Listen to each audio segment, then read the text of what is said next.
En Exitosa presentamos Hablemos Claro.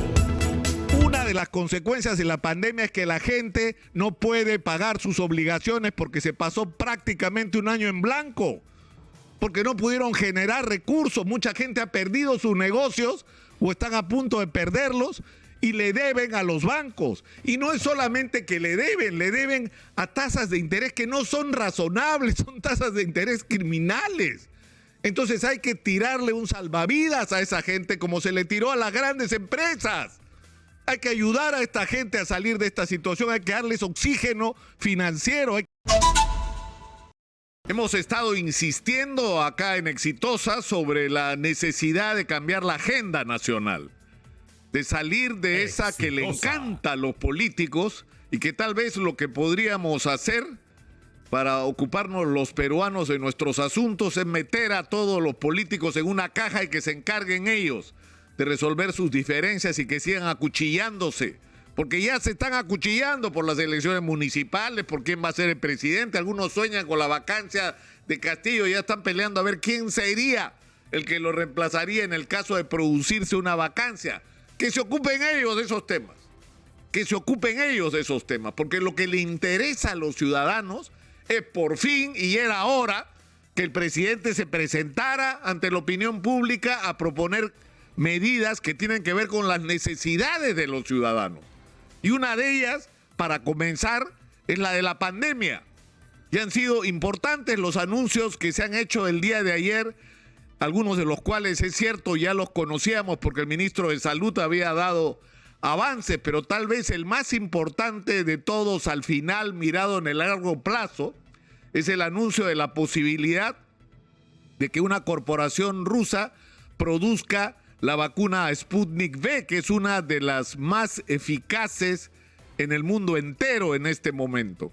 Porque de eso también hay que hablar. Es decir, estamos viviendo una crisis sanitaria con el coronavirus, pero esto no es sino una señal de lo que nos espera en el futuro. Y está claro que construir una planta para producir vacunas tiene que hacerse en concierto con el Instituto Nacional de Salud, que nos tienen que transferir tecnología, que tenemos que producir no solo vacunas contra el coronavirus, sino contra todos los otros virus que vamos a enfrentar inevitablemente en el futuro, pero también las vacunas que se aplican anualmente y que deberíamos hacerlas nosotros mismos, porque es absolutamente posible, porque es algo alcanzable, porque es algo que se tiene que lograr. Entonces, pero para lograrlo hay que empezar y no estar corriendo solamente detrás de las urgencias, sino pensar en el largo plazo.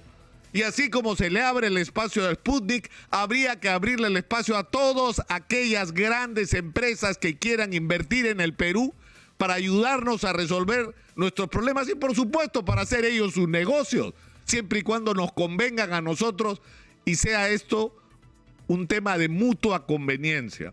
El presidente ha hablado también de la entrega de un bono de 350 soles que puede resultar insignificante para las tremendas urgencias que tenemos en el Perú, pero tal vez algo sobre lo que se debió poner el acento es la situación desesperada de muchos comedores populares y ollas comunes sobre los cuales nosotros hemos dado evidencia. La gente está cocinando con leña, hay ollas comunes que no pueden funcionar porque las cosas han subido tanto que no les alcanza. Y lamentablemente hay decenas de miles de peruanos, y tal vez me quedo corto en la cifra, que si no comen en una olla común, no comen. Esa es la realidad, esa es una de las urgencias de la situación económica que tenemos que enfrentar. El presidente ha anunciado también que la inclusión del gas en el fondo de estabilización, lo que va a permitir, según los especialistas, por el concepto que contiene el fondo de estabilización, una bajada de precios que probablemente bordee los 10 soles y que se debería empezar a sentir a partir del día de mañana. Ojalá que sea así. Pero esto es solo una parte del problema. Hay otras discusiones de fondo sobre este tema que de alguna manera la subida del gas por la subida de los precios internacionales nos han puesto sobre la mesa. La primera es qué otras cosas podemos hacer para cambiar el uso de combustible doméstico. Es decir, ¿Es posible hacer más y razonablemente de lo que estamos haciendo para usar el gas que viene de camisea, el gas que viene por los tubos, el gas domiciliario? O sea, ¿qué más podemos hacer? Porque evidentemente ese gas es más barato del que nos venden en balones.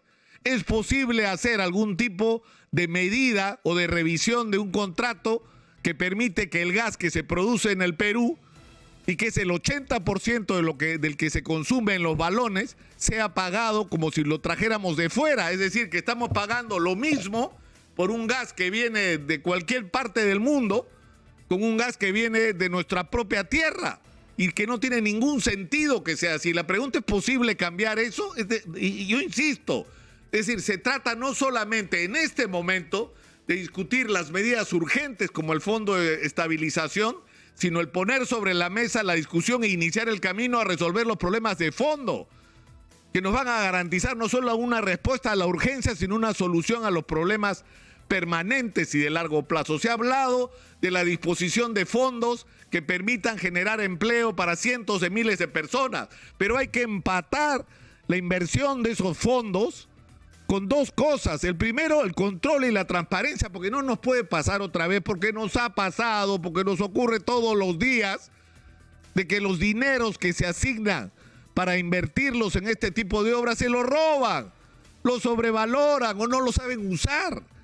Cuando tenemos en el otro lado necesidades urgentes, ¿cuáles son esas necesidades urgentes? Estamos hablando, necesitamos que se trabaje el regreso responsable a clases. Y eso no solamente supone que todos los maestros y el personal que trabaja en los colegios esté vacunado. Exitosa. Supone que los colegios tengan agua potable, tengan desagüe. El 61% de los colegios en el Perú, de los colegios públicos, carecen de este servicio básico. Entonces, si vamos a invertir dinero para generar chamba para la gente, que sea también ese dinero y esa chamba útil para resolver esa urgencia. Necesitamos primer nivel de atención, es decir, postas médicas y centros de salud con urgencia por todo el país, y necesitamos miles, porque las que existen no sirven, porque su infraestructura está deshecha, porque sufren los mismos problemas de los colegios. No tienen agua potable, no tienen energía, no tienen servicios higiénicos adecuados, y hay que resolver el problema de la infraestructura para empezar en relación al tema del primer nivel de atención. Es decir, yo creo que tal vez el anuncio del presidente ayer ha podido resultar insatisfactorio, incompleto en algunos aspectos, porque, por ejemplo, uno se pregunta, yo escuchaba esta mañana a los panaderos de Junín que están realizando una paralización, quejándose de la subida de precios, y hacen una lista de que todo ha subido. Y la pregunta es, ¿la subida es razonable? Es decir, hay una correspondencia en cómo la elevación del precio del dólar y de algunas materias primas en el mundo ha subido, y lo que nos están subiendo los precios a nosotros. Hay correspondencia entre la subida de precios de algunos productos cuyo impacto, es decir, cuya producción no es impactada por la importación de productos que tienen que ser adquiridos en dólares. Es decir, si las subidas de precios son razonables, y en segundo lugar, si algunas subidas de precios se justifican o quizá son simplemente aprovechar de la circunstancia y ponerse en el paraguas que subió el dólar, subieron la materia prima, entonces la fiesta de que subimos todo. Y los que pagan las consecuencias son los ciudadanos y los usuarios. Pero los panaderos también han planteado un problema del que se debía hablar y no se habla, que es la asfixia por los créditos. Una de las consecuencias de la pandemia es que la gente no puede pagar sus obligaciones porque se pasó prácticamente un año en blanco, porque no pudieron generar recursos. Mucha gente ha perdido sus negocios o están a punto de perderlos y le deben a los bancos. Y no es solamente que le deben a tasas de interés que no son razonables, son tasas de interés criminales. Entonces hay que tirarle un salvavidas a esa gente como se le tiró a las grandes empresas. Hay que ayudar a esta gente a salir de esta situación, hay que darles oxígeno financiero, hay que darle plazo. Y se han hecho propuestas acá. Gino Michelini ha hablado del reactiva de las personas, que en realidad es el reactiva para el pequeño empresario y emprendedor. O sea, yo creo que en este momento lo importante del mensaje de ayer Es que esa es la agenda que tenemos que discutir. Que se haga un debate sobre esto, que se propongan qué otras cosas se pueden hacer, que se diga qué de lo que se ha propuesto se puede corregir. Eso es lo que nos interesa a los peruanos. Y ojalá que pronto tengamos un mensaje no solamente sobre estos temas, sino sobre la crisis de inseguridad. ¿Qué vamos a hacer para enfrentar la crisis de inseguridad? El Perú tiene que ser declarado en términos de seguridad ciudadana en emergencia, todo el país. Porque todo el país está agobiado por la delincuencia. Y necesitamos también medidas urgentes con respecto a esto que nos permitan invertir la situación en la que estamos. Los ciudadanos no pueden seguir viviendo con miedo de salir a la calle. Las madres no pueden estar desesperadas a ver si sus hijos e hijas llegan o no llegan vivos a su casa. Eso tiene que terminar y para eso también son necesarias medidas de urgencia y el inicio de planes de largo plazo. Ojalá sea así. Hablemos claro.